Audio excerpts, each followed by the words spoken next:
Tapi kalau liburan boleh megang handphone di rumah ya. Nempel Ustaz. Oh bukan, nempel katanya, bukan cuma megang lagi. Ketika akhirnya hari pertama dibeliin handphone, ya kita tahu lah ya, rasanya menyenangkan. Tapi handphone yang sama tindakannya akan berubah kalau sudah 5 tahun berlalu.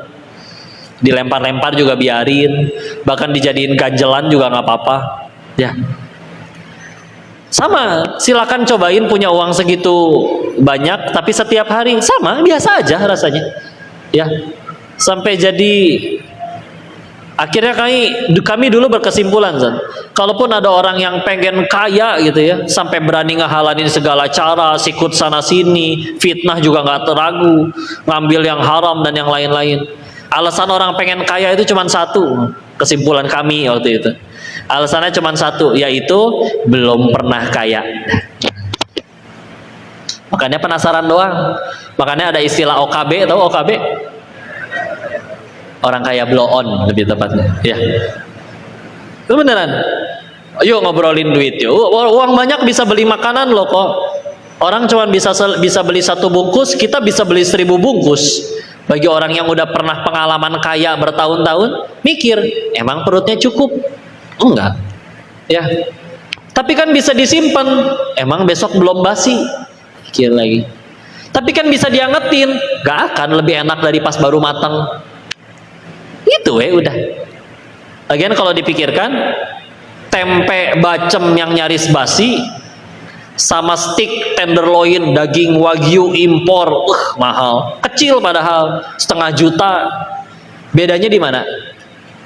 Cuman 5 senti di sini doang. Kalau dia cadel berarti 3 senti bedanya. Ya. Begitu udah ketelan masuk ke dalam perut, emangnya kenyang makan tempe sama kenyang makan daging beda kenyangnya? Sama aja. Nah, tahu nggak yang lebih sama, Zat? Keluarnya sama-sama bau. Ya. Nggak ada. Kok ini kenapa makanan mahal begini? Oh iya, nanti keluarnya wangi. Enggak, bau pasti ya. Sepatu juga gitu ya.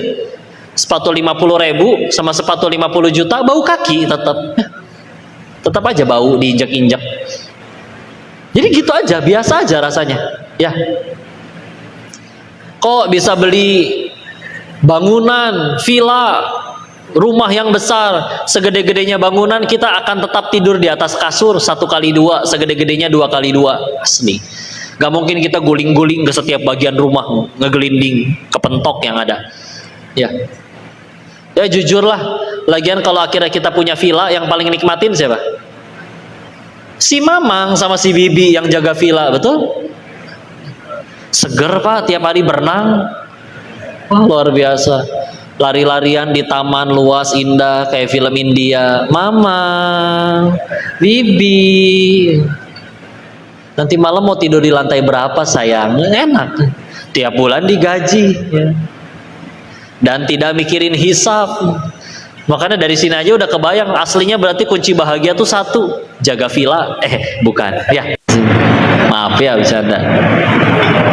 Bandingin sama yang punyanya. Belum tentu datang setahun sekali. Ini Jakarta, paling dekat kalau nyari laut ke Kepulauan Seribu ya. Pernah diajakin ke sana waktu itu. Sama tour guide-nya diajakin mampir ke pulau. Katanya pribadi, di atas pulaunya, di dalam pulaunya ada villa. Kosong. Diperhatiin, tahu-tahu ada orang keluar. Masa ya setan, kata saya siang-siang. Taunya yang jaga villa. Ngobrol. Ini saya izin tidak akan menyebut nama ya, karena ini ngambil hikmahnya aja. Ini milik salah seorang orang besar lah di Indonesia zaman dulu. Udah wafat orangnya.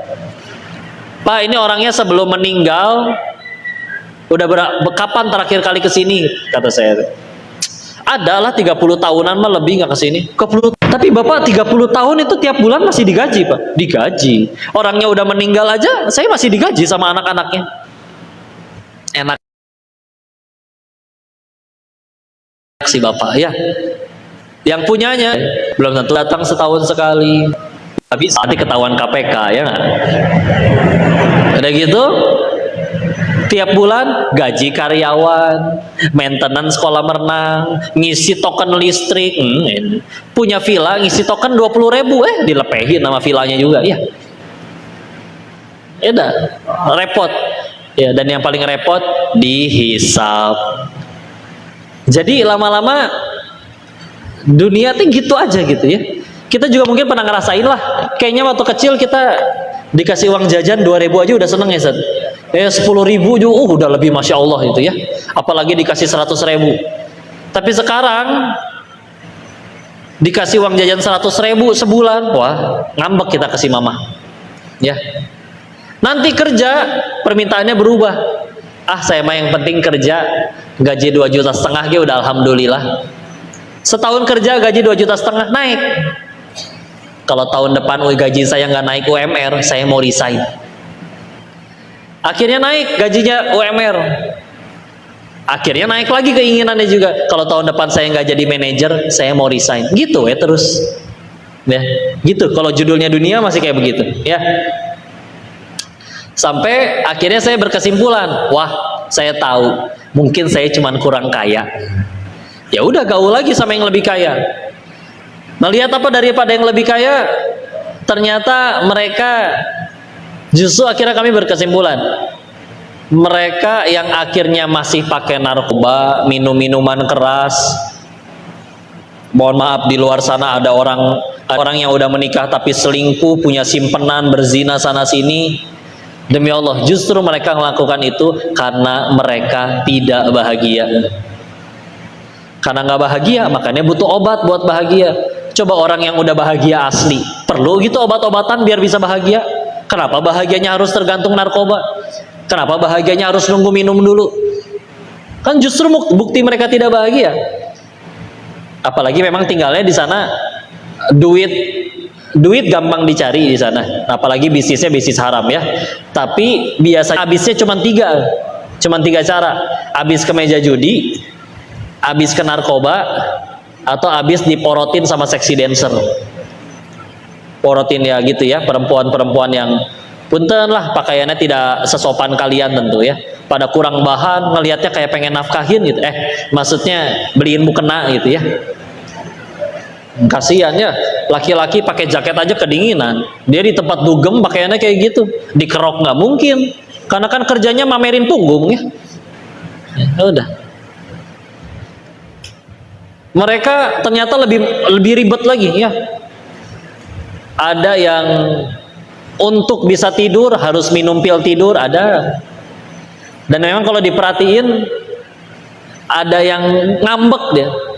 Marah-marah di mobilnya, teriak-teriak, "Kenapa kamu ngambek? Omset gua bulan ini cuma 18 miliar. Biasanya 20 miliar." Ya 18 miliar masih ngambek. Cuman karena kurang 2 miliar dari keuntungannya yang biasa, dia ngambek. Ya apa kabar kita yang sering nahan lapar misalkan, ya. Tapi nggak ngambek-ngambek tuh. Berarti kan bahagia bukan dari situ tuh. Kalau emang bahagia dari harus yang paling kaya dulu, ya Allah dong yang nggak adil. Kan yang bagiin rezeki Allah, masa bahagia harus punya duit dulu? Ya, aneh, enggak ya.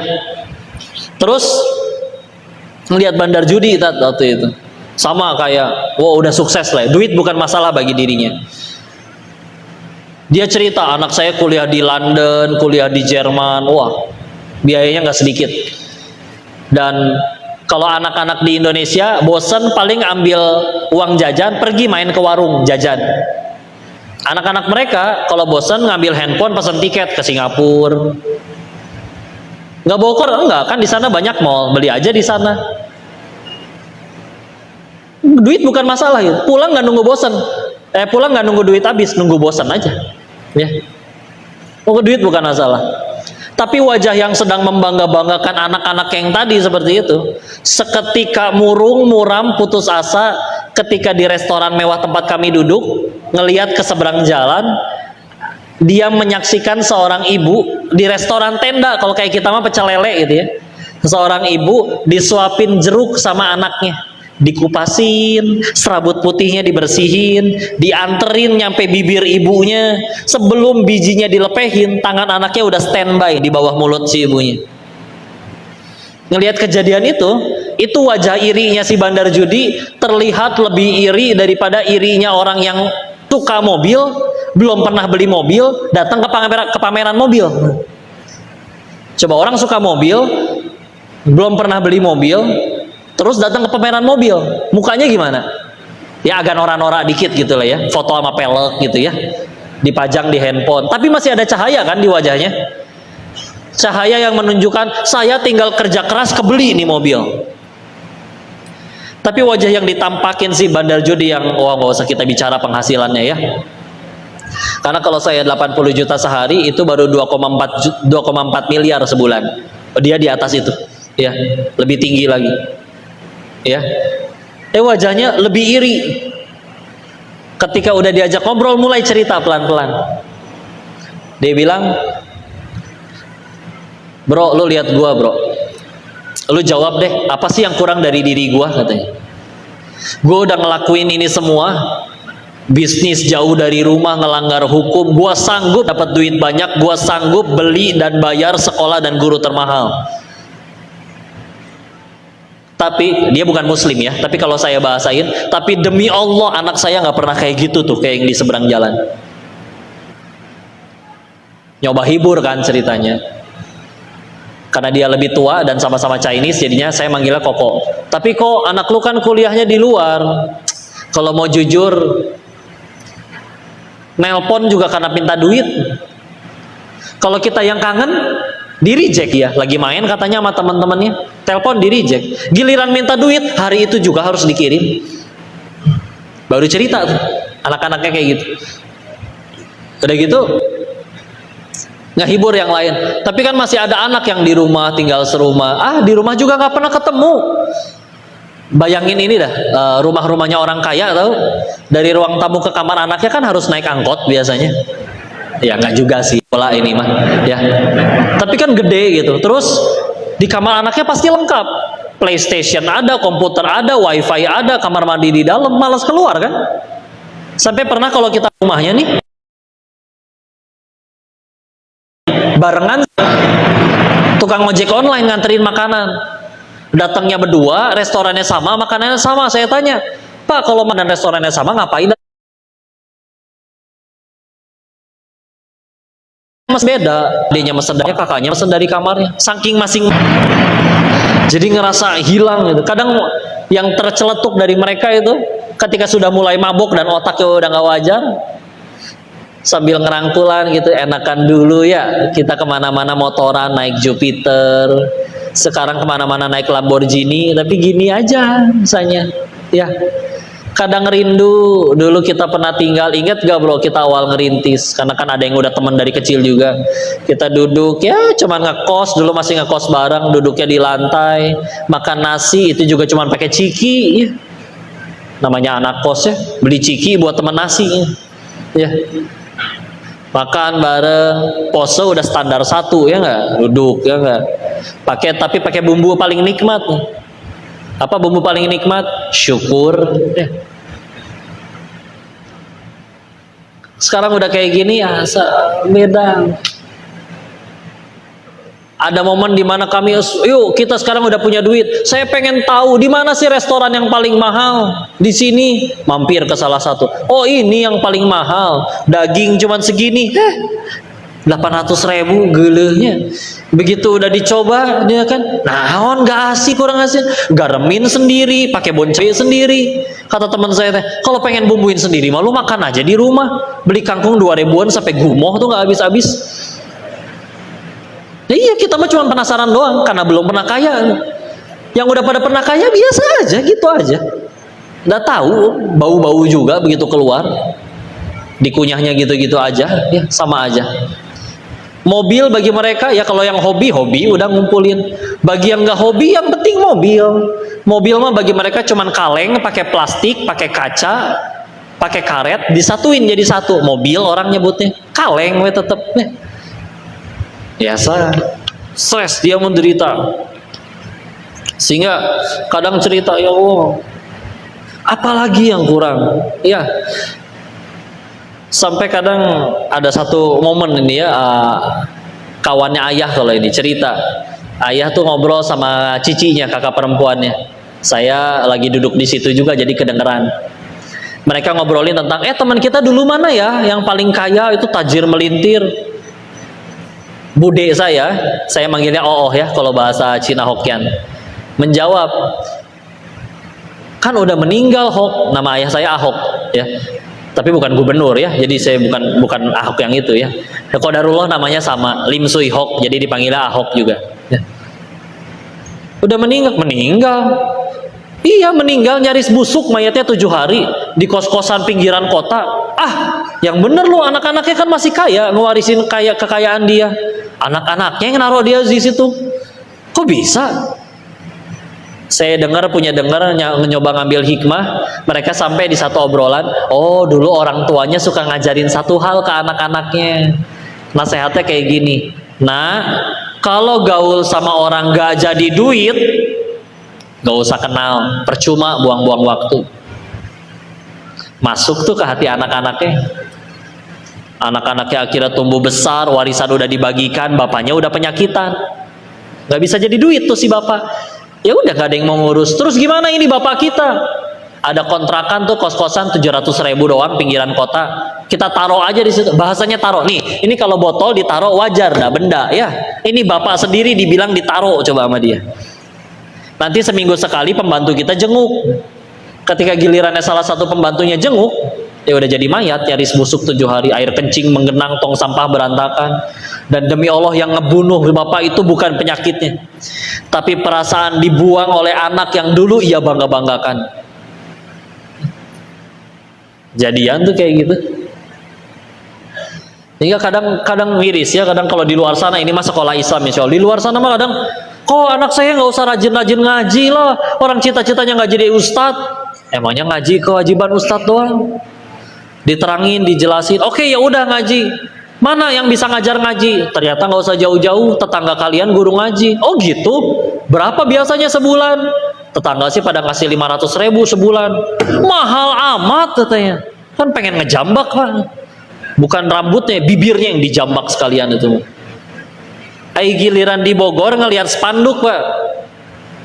Persiapan masuk 80 juta. Oh apa nih, lembaga bimbel persiapan masuk 80 juta. Persiapan masuk surga kali ya, cek saya. Ternyata enggak, persiapan masuk PTN, perguruan tinggi negeri. Ada tanda bintangnya di angka 80 jutanya, kecil. Biasa kalau ada tanda bintang ada keterangan di kanan bawahnya ya. Keterangannya adalah itu juga belum tentu lulus. Ya iyalah yang nentuin kampusnya, bukan.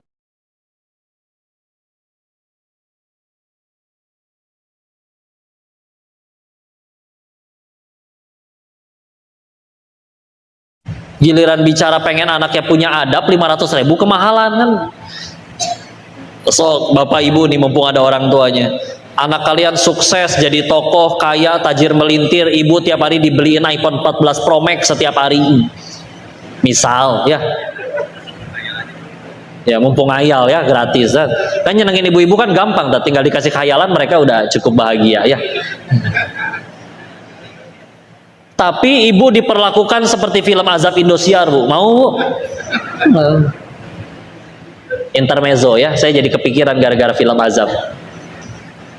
Ini PR ya. Di Jepang kan ternyata mohon maaf banyak film porno ya, karena ternyata di sana itu orang pada nggak mau nikah. Iya. Terus di Korea banyaknya drama romantis, betul? Karena di sana perceraian itu tinggi, jadi dibikin nikah tuh indah banget gitu. Cuman saya bingung kalau di Indonesia kenapa banyaknya film azab ya. PR lah ini mah ya, nggak usah dijawab ya. Kita balik lagi ya. Bener, ini sampai jadi ada salah satu asatidz di Indonesia juga cerita dia. Dia pernah ngajar anak orang kaya ngaji. Terus digaji lah, dikasih ujrohnya, dikasih wisyarohnya itu 2 juta sebulan ya. Suatu ketika libur panjang, si anaknya ngajak ke villa keluarganya, saat ikut yuk ke villa, ikut akhirnya. Nyampe villa ternyata si anak orang kaya ini punya anjing lucu, suruh loncat-loncat, suruh duduk-duduk, suruh salaman-salaman, narik angkot tuh anjingnya. Misal ya. Akhirnya nanya dia, kok anjingnya bisa lucu begini? Dijawab sama anak orang kayanya, kan ngeles. Ada les anjing? Ada les anjing. Berapa biayanya les anjing? Penasaran kan? 8 juta sebulan. Anjingnya ngeles 8 juta, majikannya bicara tentang belajar cara ke surga 2 juta. Besok-besoknya giliran waktunya ngaji, si ustadznya nggak datang, ditelepon kan sama anaknya. Saat kok nggak ngajar ngaji? Iya, enakan ngajar anjing katanya.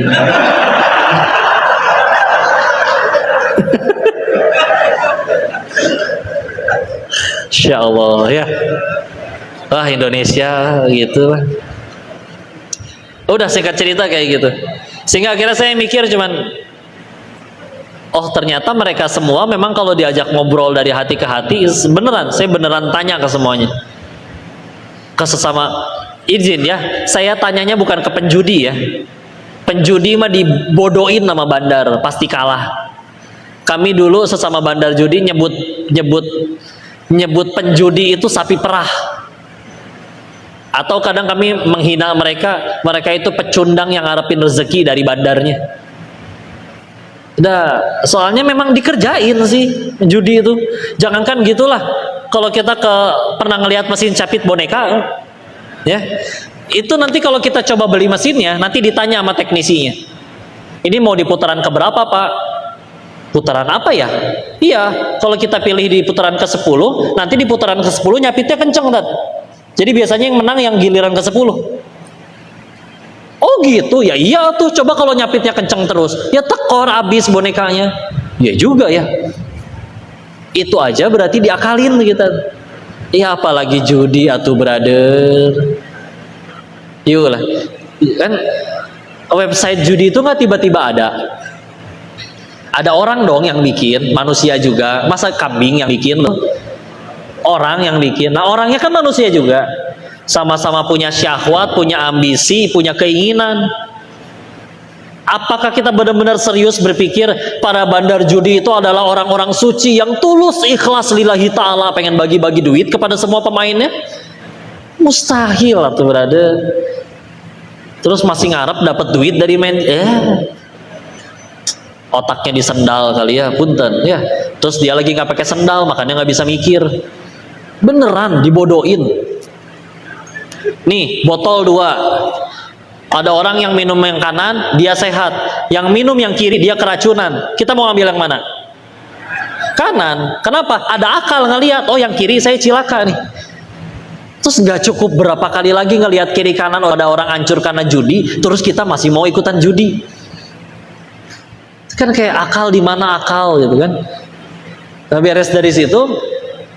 Karena tadi tegasin, ini bicara dari sudut pandang barat yang gak mungkin kalah secara matematis, tapi ternyata mentok juga sama aturan yang punya dunia. Udah lepas dari situ, kesimpulannya bahwa oh ternyata yang ada di sana aja gak pengen selamanya hidup kayak gitu. Beneran. Nanya ke yang dugemnya sama perempuan-perempuan. Saya tanya, seneng gak sama perempuan-perempuan itu? Ya iyalah, cantik, bajunya kebuka katanya. Tapi saya tanya, cita-cita ke depan kayak apa? Masa tuanya pengen kayak gimana? Ya pengennya sih dikelilingin anak cucu, nyaman, hangat, keluarga. Ya udah nikahin we aja itu perempuan yang di tempat dugem. Ya kali kayak gitu jadi ibu dari anak-anak buah. Padahal tiap hari party sama perempuan itu. Tapi tetap kalau mikirnya bakal cari orang yang untuk ngedidik anak-anaknya, gak mau tuh dididik sama mereka. Ya. Jadi mereka sendiri juga nggak pengen selamanya, ya. Kadang punten ya perempuan-perempuan di sana itu kasihan ya Allah, ya. Di sana mau untuk cantik tuh banyak caranya, operasi plastik, suntik putih.